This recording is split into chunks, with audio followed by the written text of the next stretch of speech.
자, 오늘의 짧은 기업 분석은 주식회사 자화전자입니다. 일단 사업의 내용을 보시면은 당사는 스마트폰, 카메라폰, 모바일 기기에 탑재되는 고사양 카메라 모듈, 해서 폴리드 줌, OIS, 액추에이터 판매하는 전문 기업입니다. 이렇게 나오네요. 이런저런 얘기가 많이 나오는데 일단은 쭉쭉쭉쭉 내려볼게요. 굉장히 자세하게 썼네요. 요 정도 써줬으면은 되게 자세하게 써주는 거고, 이 사업 보고서 보면서 이 기업이 뭐 하는지 알기에 나쁘지 않죠. 이 정도면 나쁘지 않습니다. 사업 보고서가. 네, 일단 제품 및 서비스를 보면은 품목이 액추에이터, 진동 모터, OIS 나오고 매출 비율이 84%예요. 아마 대부분은 이런 스마트폰과 관련된 부품을 만드는 회사다라고 생각하면 될 것 같고요. 기타 부품은 자동차 히터 이런 거 있는데 15.9%이기 때문에 이 기업은 스마트폰 부품주다라고 생각을 하면 될 것 같습니다.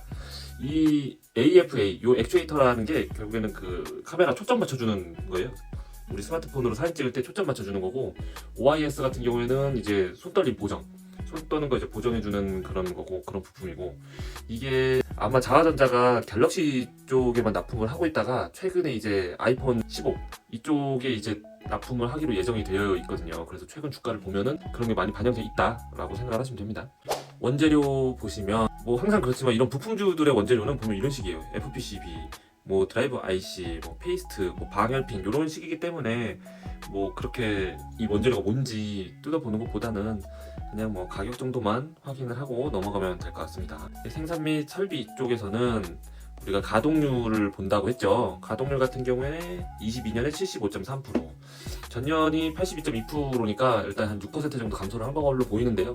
이 기업이 갤럭시 쪽이라고 그랬잖아요. 아무래도 22년도에 핸드폰 판매량이 부진했기 때문에, 사실 갤럭시뿐만 아니라 다른 핸드폰들도 전 세계적으로 부진했기 때문에 당연히 가동률은 줄어들 수밖에 없다고 생각을 합니다. 그리고 자화전자 같은 경우에는 지금 눈여겨봐야 되는 게 이 진행 중인 투자, 이 부분이 눈여겨봐야 돼요. 예전에 공시가 뜨긴 했는데 얘네가 공시상으로는 아마 1900억 정도였는데 지금 총 투자액이 1500억이네요. 이 장기 자본 대비 되게 크거든요. 50% 정도 되는 설비 투자고, 지금 이미 880억 정도를 투자해서 앞으로 618억 정도를 더 투자해야 된다라고 나오고요.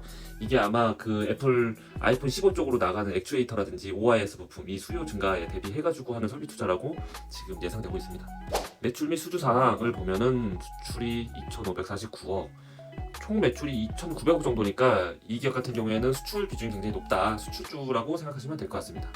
그 다음 기타 재무에 관한 사항을 보시면 매출 채권이 634억 정도인데 대손 충당금이 한 2억 조금 안 되네요. 그러니까 대손 충당 비율은 굉장히 낮다라고 보시면 되고요. 경과 기간별 매출 채권 잔액을 보더라도 지금 총 채권이 643억인데 180 미만까지 합쳤을 때 채권이 한 642 정도 되네요.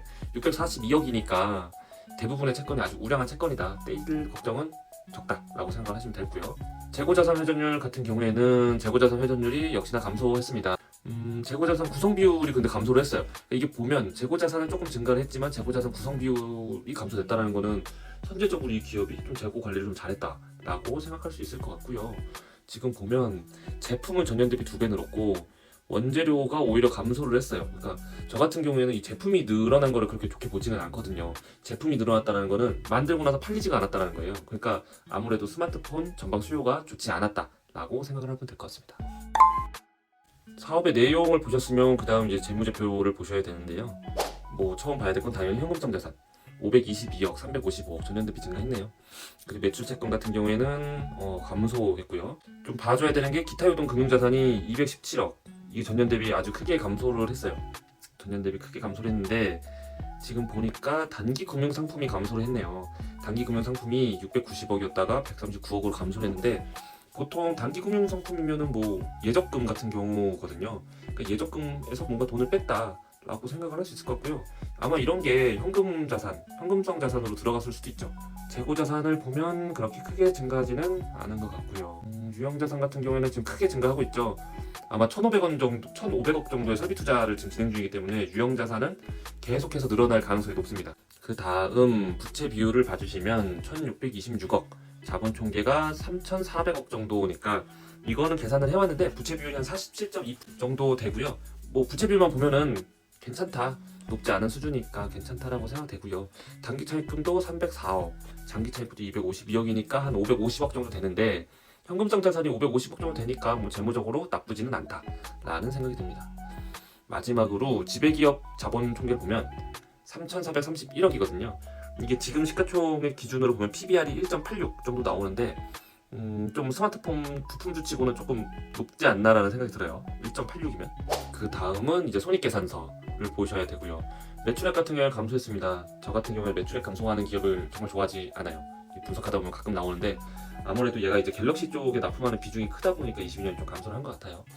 당연히 그러면은 뭐 영업이익 같은 경우에도 영업이익은 오히려 적자 전환했네요. 적자 전환했고 단기순이익도 적자 전환했는데 영업이익보다 지금 단기순이익 적자폭이 훨씬 커요. 지금 보면 기타 손실 쪽에서 327억의 손실이 발생을 했는데 일단 전년이나 전전년 보면은 일반적이지 않은 손실이 발생한 것 같아요. 근데 이거 주석을 봤는데 주석의 기타 비용에 대한 내용이 안 나오더라고요. 그래서 이 뭔지를 확인을 못했습니다. 이거는 회사에 한번 확인을 해봐야 될 것 같아요. 알아보기 위해서는.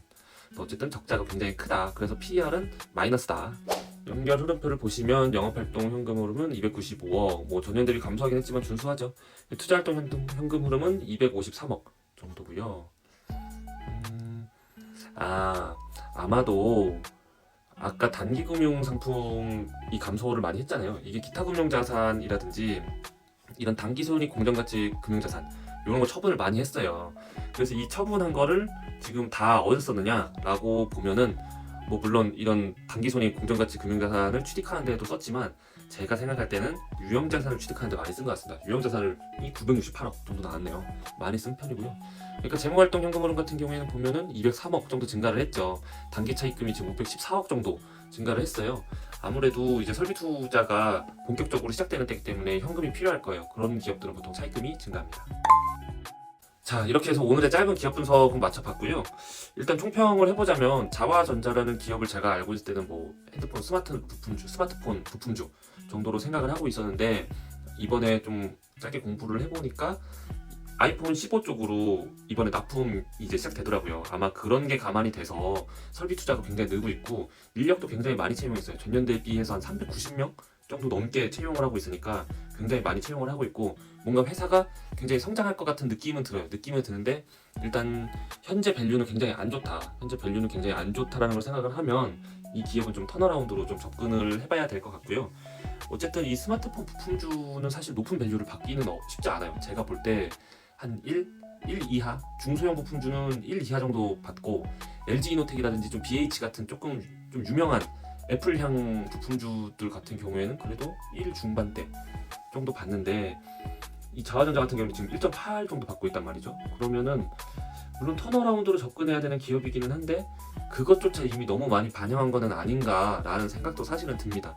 근데 이 밸류에이션을 조금 정확하게 하려면 사실 23년이라든지 24년 실적을 좀 추정을 해봐야 돼요. 근데 이제 짧게 기업 분석할 때는 사실 뭐 그런 디테일한 예측보다는 그때그때 밸류에이션 상태를 이제 보려고 하는 거니까 뭐 거기까지는 하지 않으려고 하고요. 뭐 만약에 관심 있으신 분들은 당연히 스마트폰 업황이라든지 23년, 24년 정도까지는 이 회사의 예상 실적을 예측해봐야 된다라고 말씀드리고 싶습니다. 자, 이렇게 오늘의 짧은 기업 분석 총평까지 마무리하고요. 모두 오늘보다 내일 더 부자 되세요.